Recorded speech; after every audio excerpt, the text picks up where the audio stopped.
Okay, so if you're one of the, well, millions of men looking for that natural edge, maybe battling fatigue or not sleeping great or just hitting a wall at the gym, you know how overwhelming the supplement aisle can be. So today we're doing a deep dive. We're going to cut through some noise and look at the source material for this Mars Men natural testosterone support supplement. Our mission really is to shortcut your research. We want to see if what they promise lines up with, the ingredients and what users are actually reporting in the sources. Does it genuinely help with performance and energy? Yeah. And I think we need to look at the philosophy behind it first. It's not trying to be like hormone replacement. The idea is more about giving your body the nutritional building blocks, right? So it can make its own hormones more efficiently. That's what our analysis needs to focus on. Does the mix actually help with that? Right, okay, let's unpack that mix then. The sources, they seem pretty open about the ingredients, all 8 of them.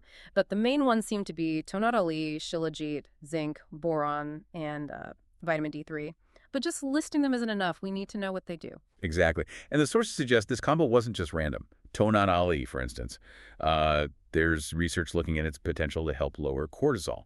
Cortisol is that stress hormone, right? Huge factor in chronic stress, fatigue. If you can lower that, maybe the body has more resources to, like, rebuild and recover. Okay, that makes sense. And shilajit sounds kind of exotic. Why is that in there? Well, shilajit contains something called fulvic acid, and that seems to be pretty important for nutrient absorption.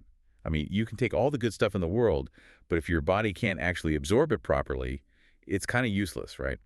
So shilajit might help optimize how you take up things like zinc. Which is vital for hormone production. Exactly. And vitamin D3 too. Yeah. So many guys are low in D3, especially if they're struggling with low energy. Shilajit helps those key cofactors get where they need to go.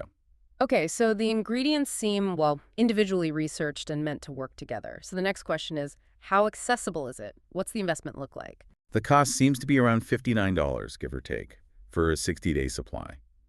Sometimes you see deals where it's less than $1 a day.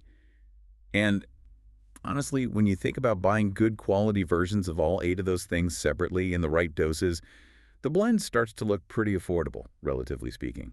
That brings up something interesting, connecting cost and, well, how long you need to take it. They offer a 90-day money-back guarantee. That's a whole month longer than the supply. Why? Why the extra time? That guarantee, I think it actually ties into the timeline for results. Yeah. It's not quick. The source material lays out what users tend to report, like the first week, maybe small things, Right. better sleep, a little more energy perhaps. That could just be fixing an immediate lack of zinc or D3. Right, the low-hanging fruit. But here's where it gets interesting. You called it the slow burn before.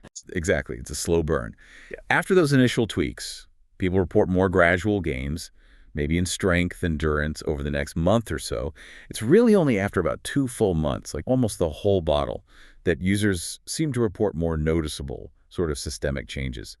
Optimizing your whole hormonal system just takes time. It's not like slamming a coffee. So that 90-day guarantee gives you the full window you'd actually need to see if it's working for you. Pretty much, yeah. It lets you test its actual efficacy over the expected time frame. So what's the bottom line for you, the listener? We really have to stress this, the big caveat here. This is definitely not some kind of miracle pill. The sources emphasize its slow, steady support. And importantly, if your lifestyle, your sleep, diet, workouts, if that's already dialed in perfectly, you might not see huge, dramatic changes. It seems aimed more at addressing underperformance from, say, nutritional gaps or that low-level chronic stress. Yeah, that's the key takeaway. Its value seems to be in that combo of affordability and the method.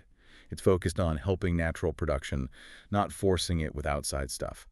Optimizing the machine you already have, maybe.